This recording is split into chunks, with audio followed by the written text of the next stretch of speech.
the Budget, Finance, and Audit Committee meeting of February 24th, 2026. My name is Jeff Merkowitz, Commissioner. I'm joined by my colleague, Commissioner Paul Weech, our regular chair, Roy Priest, chair of the commission and the committee.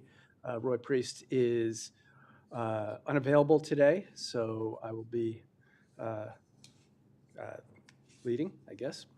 And we will begin, and we were obviously joined by our president, Chelsea Andrews, and other HOC staff. And we will begin with a motion, with the minutes of December 16th, 2025. Is there a motion to approve those minutes? So moved. And I will second. All in favor, say aye. Aye. Aye. The minutes are approved. Up first for our discussion items today is the fiscal year 26 second quarter unaudited financial statements. And I will turn that over to President Andrews to lead the discussion. Thank you, commissioners, members of the public, and the HOC team. Commissioners, we were just before you with a quarterly update just in December, so it feels as though not much time has transpired since that time. The reason why these two reports come so close is really timing and sequencing with the audit. So a lot of what you'll hear today is consistent with what we've discussed previously. I will say that our financial position remains strong. You'll hear from our CFO that our financials are healthy, but we do continue to experience challenges with what we're all aware of, and that's lease enforcement arrearages, as well as some delays in the development pipeline. I would like to turn it over to our finance team, led by Tim Getzinger, to provide you with our update. Thank you, President Andrews, commissioners, and the viewing public. For the record, Tim Getzinger, Senior VP of Finance and CFO. This morning, the finance team will be presenting 3 items, including the unaudited financial statements, budget to actuals, and the tenant write-offs. The following is a high-level summary of the agency's FY26 Q2 financial position. Staff will provide details in the aforementioned presentations. HOC's financial health remains stable. Net position continues to be strong at $307 million, the third highest quarterly close in 4 years, and $1.2 million higher than the first quarter of FY26. However, it is lower than the fiscal year end 2025, driven by a $9.4 million operating loss, partially offset by a $5.9 million non-operating revenue. Current and quick ratios are up slightly from the end of fiscal year at 1.94 and 1.63 respectively. The atypically low liquidity ratios were attributed primarily to debts of Bradley Crossing and Battery Lane being reclassified from long-term to current liabilities. The Battery Lane debt was refinanced in the third quarter of FY26, and Bradley Crossing debt is expected to be refinanced in the third quarter as well.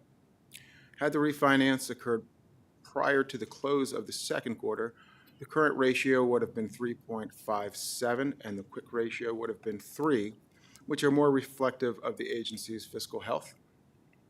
HAP utilization is stable and up from the end of the fiscal year at 96% for the quarter. Tenant arrearages increased again this quarter by $1.1 million after 2 quarters of reductions and sits at approximately $16 million. A review of our 9 revolving development funds also demonstrates stability and are projected to improve with upcoming commitment and development fees. Reserves, including the general fund operating and property reserves, are stable. Regarding the budget to actuals, post-COVID renormalization of operations is underway. And as the Commission is aware, this is a long process as the court system continues to be a hurdle in repossessing and repositioning our inventory. And with that, I'd be happy to answer any questions, or we can advance to the first packet item, which is our unaudited financials for the first quarter of FY26. Okay, thank you. Presenting the first agenda item, the agency's FY26 Q2 unaudited financials, is Nikita Patel, our Assistant Commissioner. Nikita. Good morning, Commissioner, HOC staff, and viewing public. For the record, my name is Nikita Patel, Assistant Controller, and I'll be presenting the unaudited financial statement for fiscal year 2 as of December 31st, 2025. Please move to page 9. As of quarter ended December 31st, 2025, the commissioner total asset, including deferred outflow, amounted to 2.2 billion, a decrease of about 26 million or 1.17% from the fiscal year ended June 30, 2025. Can you move to page 10, please? While the total liability closed at 1.9 billion, a decrease of 23 million or 1.24%, the deferred inflow of resource remained steady at about 41 million, resulting in a net position of 307 million. The net position registered a decrease of 3.5 million due to a combination of 9.4 million operating loss and a 5.8 million non-operating income in the first half of fiscal year 26. The liquidity ratio posted a slight improvement from the last year and demonstrated a stable financial health.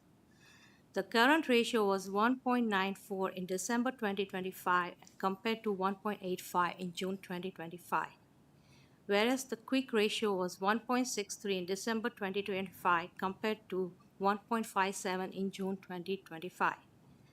The ratio have been much better had Bradley Crossing and Bradley Lane short-term debt have been refinanced as scheduled.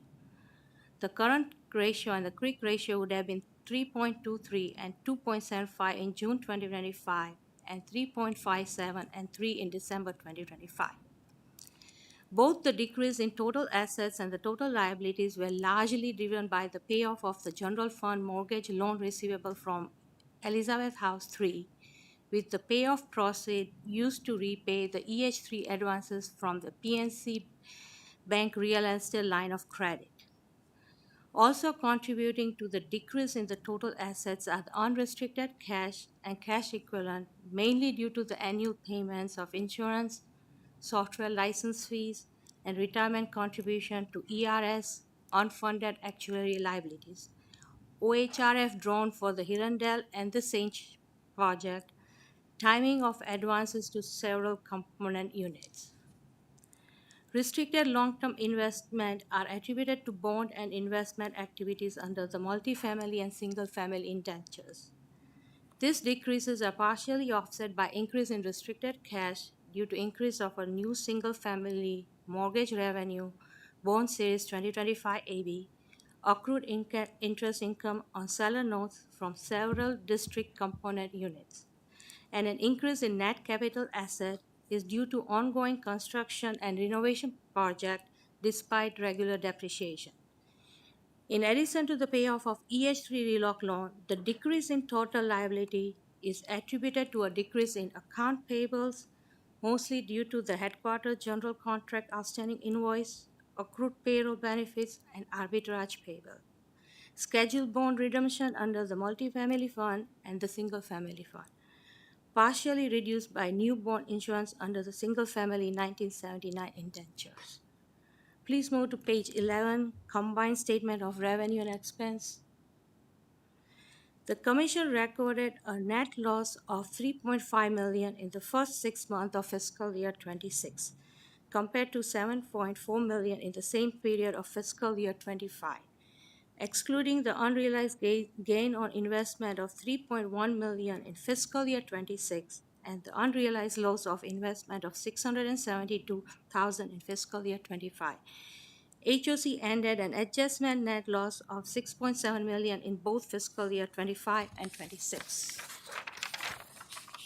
This is attributed primarily to the decrease in investment income under multifamily fund due to additional bond drawn down, an increase in operating expenses largely driven by interest expense under the HPF limited obligation bond, as well as Battery Park, Bradley Crossing, and Bradley Lane. Maintenance expense at Westwood Tower, Battery Park, Forest Oak, Scatterside 1 and 2, state rental properties, Red 6, and the Oak at Four Corners. Utility expense at Westwood Tower, Bradley Park, Glenmount Crossing, and other property expense including property insurance, solid waste, real estate taxes, fire system, single family cost of insurance, and prior period adjustment. These unfavorable variances were partially offset by additional rental income from Battery Park, Forest Talk, Cider Mill, VPC 1, Wheaton Metro LP, Red 6, Sandy Spring, Alexander House Development Corp., and Bradley Crossing, as well as Georgian Court, deferred development free from the fiscal year 2024 cash flow distribution. The housing assistance payment revenue increased with the HCV main program, HCV income portables, and mainstream program. The HAB expense also increased mainly due to high authorization unit costs. The total operating revenue, when adjusted for the unrealized gain on investment and HAB revenue, increased by 5.2 million or 5.9% to 87.3 million from the last fiscal year. Higher rent income, HAB administrative fee, and management fee, partially offset by lower investment income, accounted for the increase in fiscal year 26. The operating expense posted an increase when adjusted for the HAB expense and an increase of about 9.3 million from 95 million in fiscal year 25 to 104.8 million in fiscal year 26. All the expense categories contributed to the increase except administrative expense, which registered a slight decrease of 791,000. The non-operating net revenue also increased from 5.4 million in fiscal year 25 to 5.9 million in fiscal year 26, mainly due to decrease in operating interest expense and an increase in investment income, partially offset by a decrease in interest income on mortgage and construction loan, receivable, and other grants. More detailed information is provided in notes to the financial statement on page 15 to 19. This concludes the financial statement presentation. If you have any question, we are happy to answer.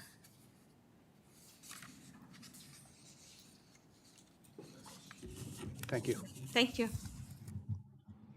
Thank you.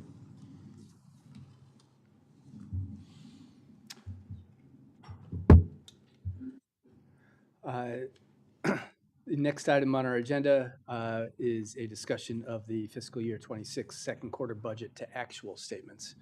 And again, I will hand it over to President Andrews to begin the discussion. Yes, thank you. Thank you, commissioners. I will just note that obviously, as we've continued to closely monitor our properties and their performance, we will be evaluating the potential of coming back to the board with an amendment to the budget. Of course, we're looking at all avenues in terms of other steps that we may take, both revenue generating and cost saving measures that we will also put forward before the commission. But as we can tell already in these first two quarters, that circumstances have yet to turn around, although we're starting to see some improvement, but we are still very much in the midst of lease enforcement with multiple cases going before the courts on a weekly basis here. So in order to not find ourselves at the end of the year with a huge variance, we will likely come back to the commission with a proposed amendment. But we will discuss that at that time. At this juncture, I'd like to turn it over to our finance team to provide an update on this quarter's performance.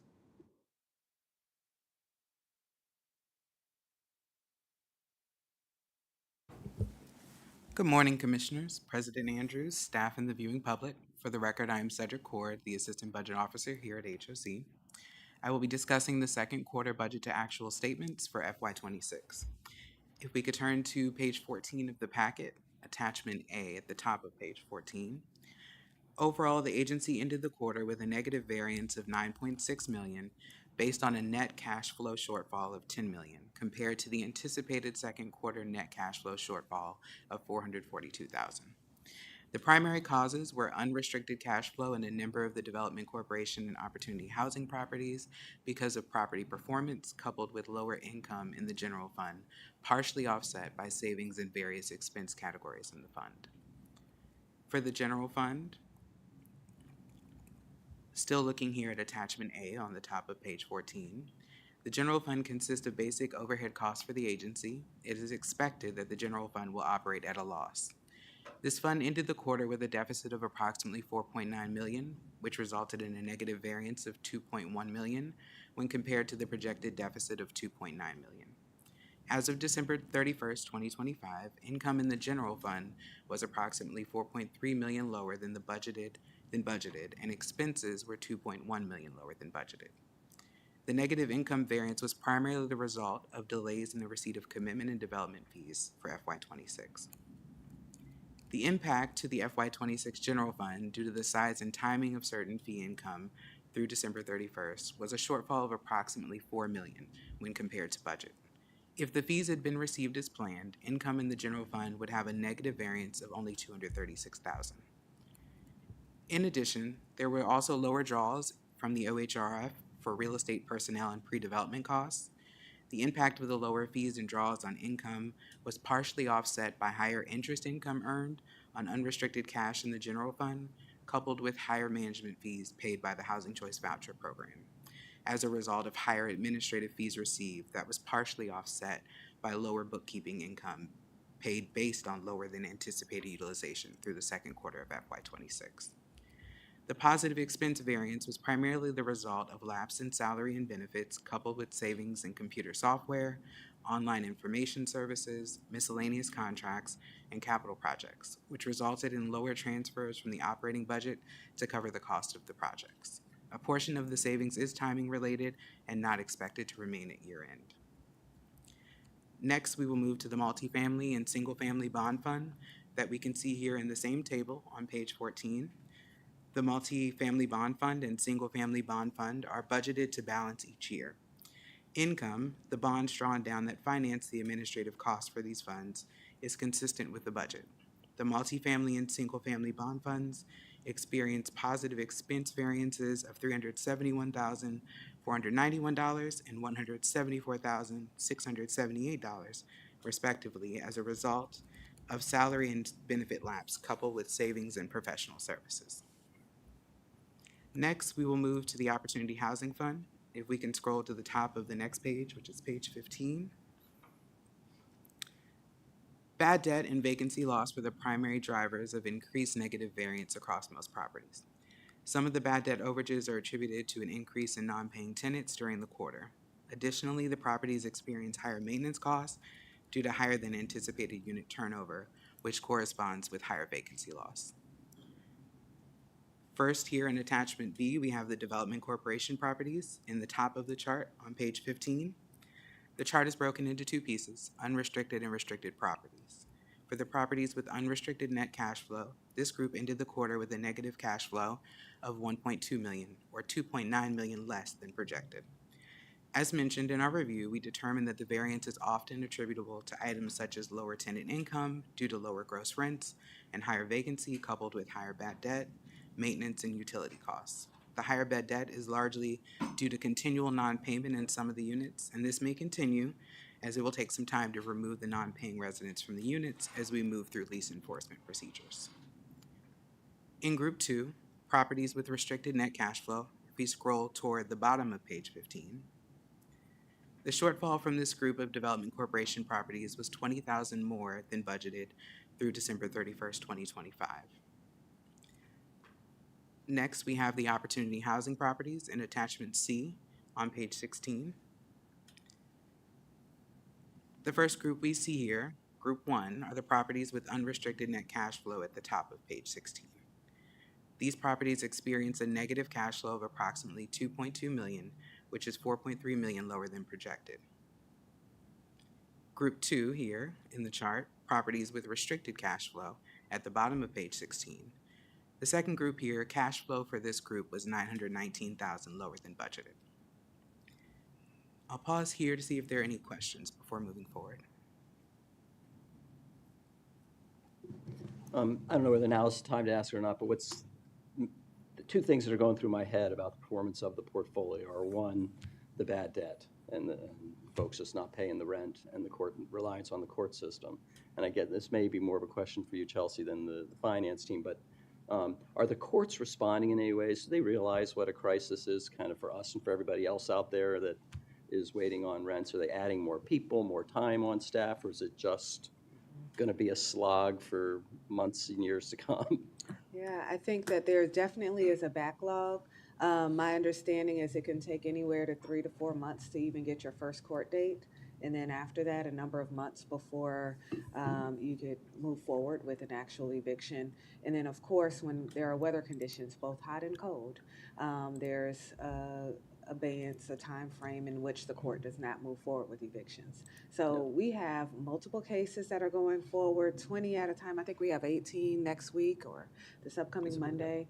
But quite frankly, it takes a very long time to get through the process. And when we go before the courts, is it generally a decision made at the hearing? There could and be the a judgment? continuance request. Yeah. You could ask for an opportunity to have a trial.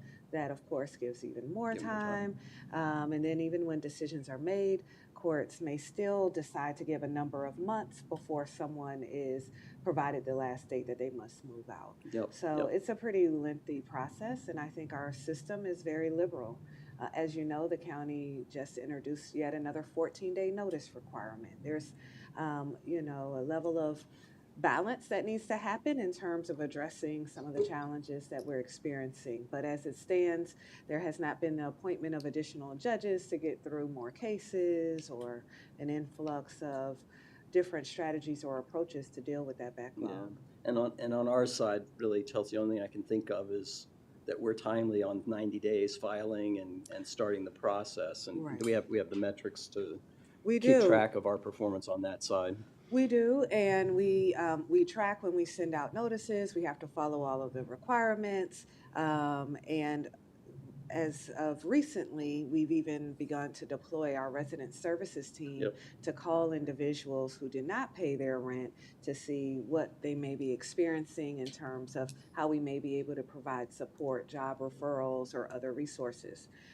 For example, if you have high utilities right now, because it's the winter period, some people are making decisions and having to pay utilities and hold off on paying rent, but there are programs available. So our resident services team is now deployed to reach out to those residents.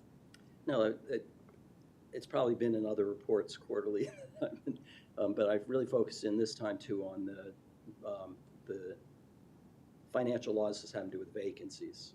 And we clearly had a shutdown in the fall, and we're in another one now, but it wouldn't be in these numbers.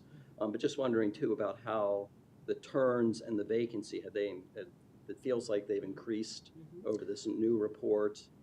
And just again, how some of that we can control is how fast the turns go, how Right. quickly we lease Our up. average turnaround time for a unit is about a week, no longer than that, to get a unit back ready. Mm-hmm. We're obviously, especially for properties that have had cash flow issues, sequencing and timing when we bring units online based on when we're getting leases. So there might be a strategy in play to not bring all 20, 30 units online because you wouldn't necessarily lease up 30 units Right. in 1 month. And so there's a plan in terms of when we bring different units online, considering the cost and the sequencing. And then there's different interests across our portfolio that we're having to think through how we specifically market and target certain populations that might be interested in those different products. But yes, we're closely monitoring. Our property management and asset management team are very highly and heavily involved. Weekly meetings for properties that are underperforming. And as the commission knows, for certain properties where we haven't been able to refinance, even thinking through other solutions to stabilize those properties in the interim. Yeah, I had some similar questions to Paul, and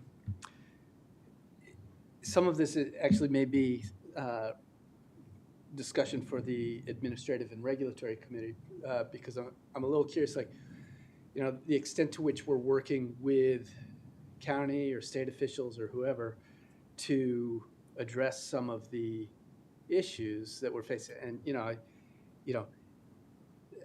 I've got to imagine folks in Maryland saw what was going on in DC. And, the impact on landlords there and the impact that it has on the ability to provide affordable housing. We're $4 million, under budget in rental collections there.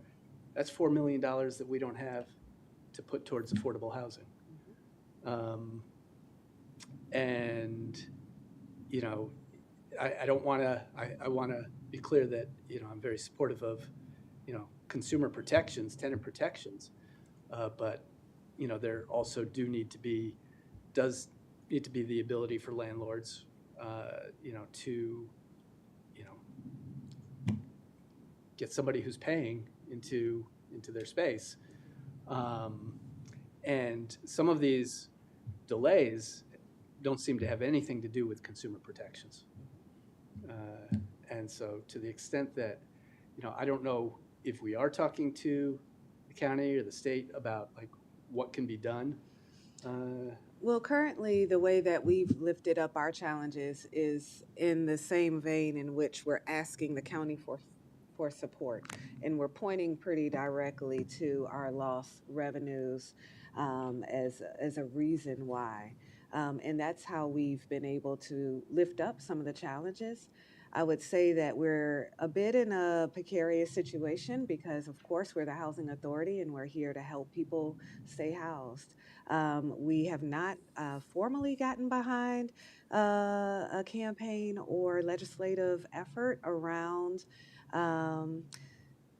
evictions. There's definitely a great deal of our friends on the other end of the spectrum here that we've been asked to support around just cause evictions and other rights. As we discuss legislative priorities, that might be something that as a commission we might want to reevaluate. But the way that we have lifted this up time and time again, both for the county executive's office as well as for county council, is to share out that we're experiencing severe deficits, and this is why we need support from the county, as well as the population that we're serving and how that's becoming problematic. I think if you think about the full circle of it, anyone that is no longer in our properties are also now potentially subject to needing support from the county. And the county's shelters are at capacity. So we're really all in a very difficult position. Thank you. Thanks, Ed. So next we'll move to the Housing Choice Voucher Program. If we can scroll to page 17. Overall, there was a surplus of approximately $1.9 million. The surplus was comprised of housing assistance payment, revenue that exceeded expense by $1.1 million, coupled with an administrative surplus of $752,000. The administrative surplus was a result of higher fee income and lower administrative expenses, mainly due to staff turnover, lower contract costs, and the timing of online information services payments that were paid in June for FY26. The higher administrative fee income was primarily the result of proration reconciliation for CY25. Lastly, if we scroll to the capital expense in attachment E on page 18, there were a number of properties with unplanned capital expenditures that have sufficient reserves to cover the expense. This concludes the presentation, and I'd be happy to answer any questions you may have. Any additional? No. Thank you. Thank you. I believe we do need a motion to advance this to the commission. So moved. I'll second. All in favor, say aye. Aye. The motion is approved. Thank you. Thank you. Continuing in a theme, next we have our favorite topic, uncollectible tenant accounts receivable. I will turn it over to President Andrews to begin discussion. Yes, thank you, commissioners. I'll turn it right on over to our finance team. Thank you. Presenting this item is Siwa Prince Abijan, our accounting manager. Thank you. Good morning, Commissioner, staff, and member of the public. For the record, my name is Sewavi Prince Abujan, Accounting Manager with HOC Finance Division. Today, we are seeking your support for the write-off of uncollectible tenant accounts receivables for the second quarter of fiscal year 2026. So HOC current policy is to provide for an allowance for any tenant account receivable balance in excess of 90 days. Additionally, HOC periodically proposes the write-off of uncollected former resident balances. So the proposed write-off of former tenant account receivable balances for the second quarter of fiscal year 2026 is $71,233. Contrary to prior quarters, unit abandoned or vacated is the largest driver in write-off, accounting for 77%. Here is our comparative analysis. On a quarterly basis, FY26 Q2 write-off of 701K is more than double FY25 Q2 write-off of 303K. And FY26 Q1 write-off of 814K is about double FY25 Q1 write-off of 486K. However, the FY26 Q2 write-off of 701K represent a 14% decrease compared to FY26 Q1 write-off of 814K. We continue our lease enforcement effort with focus on large delinquent accounts, coupled with unit inspection to identify vacated units. The Q2 write-off only impacted the opportunity housing properties, and the properties with the largest delinquent account are the Scarasat 1 Dev Corp with the 471K in write-off, and the State Rental Partnership with the 125K in write-off. The next anticipated write-off of former tenants uncollectible accounts receivable balance will be for the third quarter of FY 2026, which will cover January 1st through March 31st, 2026. Today, we are seeking your support to recommend to the Commission the write-off of uncollectible tenant account receivable for the second quarter of fiscal year 2026. If you have any question. Any questions? Is there a motion to support the staff's recommendation and forward this to the full commission? So moved. Second, all in favor, say aye. Aye. Motion is approved. Our chair has on occasion promised a party when we have a clean audit with no findings and anything. I am promising a party when we have a quarter with no write-offs for uncollectible debts, and I'm probably safer in. You may not have to pay on that anytime soon.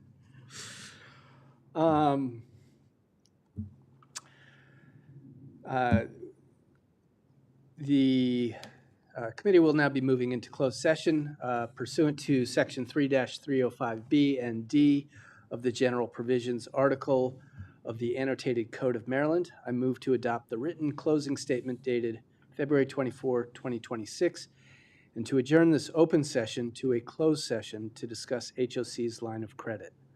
HOC must discuss this topic in closed session to protect confidential commercial and financial information provided to HOC by a third party. Section 3-305B13 allows this meeting to be closed. If a member of the public that is watching this meeting in real time on YouTube wishes to object to the closed meeting, please comment in the YouTube chat box or contact HOC's General Counsel. Instructions can be found in the Open Meetings Act Objection Procedures, which is posted on HOC's website. Do I have a second? Second. All in favor, say aye. Aye. The motion is approved, and the committee is now moving into closed session. Thank you. Thank you.